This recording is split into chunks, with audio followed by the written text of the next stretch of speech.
வீடியோக்குள்ளே போகிறதுக்கு முன்னால் நம்மளோட சேனலை சப்ஸ்கிரைப் பண்ணுங்கள், லைக் பண்ணுங்கள், ஷேர் பண்ணுங்கள், கமெண்ட் பண்ணுங்கள்.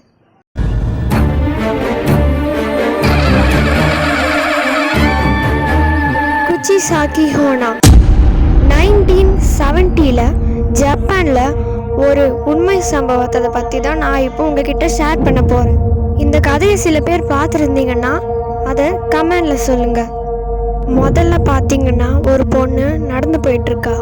ஒரு ஆளே இல்லாத ரோட்டில் மாஸ்க் போட்டுட்ருக்கா. அவள் பார்க்குறதுக்கு வித்தியாசமாக இருக்கல. சுற்றியும் ஃபுல்லாக ரெட் கலரில் ஸ்ட்ரீட் லைட் மட்டும்தான் எரிஞ்சிக்கிட்டு இருக்கு. கொஞ்சம் தூரத்தில் அவளுக்கு ஒரு பையன் தெரிகிறா. அந்த பையன்கிட்ட போய் இவன் நிற்கிறா. அந்த பையன் இந்த பொண்ணை வித்தியாசமாக பார்க்குறான். அவன் பார்த்தீங்கன்னா ரொம்ப சின்ன பையனாக இருக்கான். பார்த்தீங்கன்னா இந்த பையனை முறைச்சி பார்க்குது. அந்த பையனும் சிரிக்கிறான். திடீர்னு அந்த பொண்ணு போட்டிருந்த மாஸ்க் கீழே விழுந்துடுது.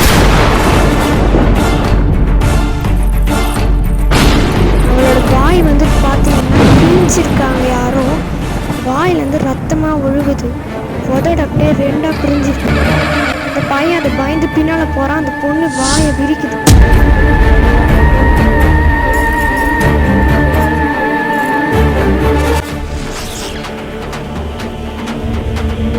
அந்த பையன் பயந்து பின்னால் போயிட்டு முழிக்கிறான். அந்த பொண்ணு ஒரு பெரிய சிசர் எடுத்துகிட்டு வருது கையில். திடீர்னு அந்த சிசரை வச்சு அந்த பையனோட வாயை கட் பண்ணிட்டான்.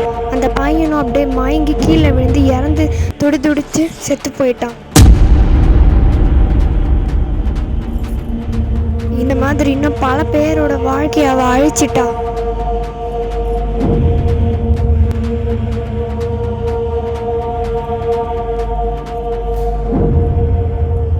இந்த விஷயம் எல்லாமே இப்போ நடக்கக்கூடியது. இனிமே தான் ஃப்ளாஷ்பேக்கே இருக்கு. வாங்க பார்க்கலாம். இவ ஒரு சாம்ராயை காதலிச்சு கல்யாணம் பண்ணியிருப்பா. அந்த சாம்ராய் சரியான வீரன். ஒரு நாள் அவன் ஒரு போர்க்களத்துக்கு போய் சண்டை போட வெளியில போயிருந்தான்.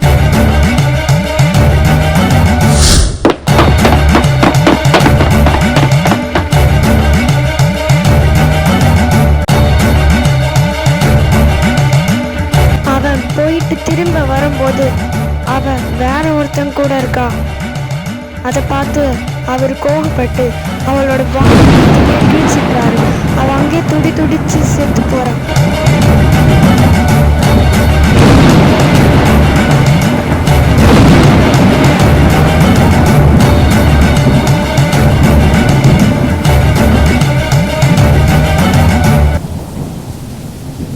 இந்த வீடியோ உங்களுக்கு பிடிச்சிருந்ததுன்னா மறக்காமல் லைக் பண்ணுங்கள், ஷேர் பண்ணுங்கள், கமெண்ட் பண்ணுங்கள். அது மட்டும் இல்லாமல் நம்மளோட சேனல் நிறைய பேர் பார்க்குறதில்ல, பாருங்கள். அதுக்கப்புறம் சப்ஸ்கிரைப் பண்ணுங்கள்.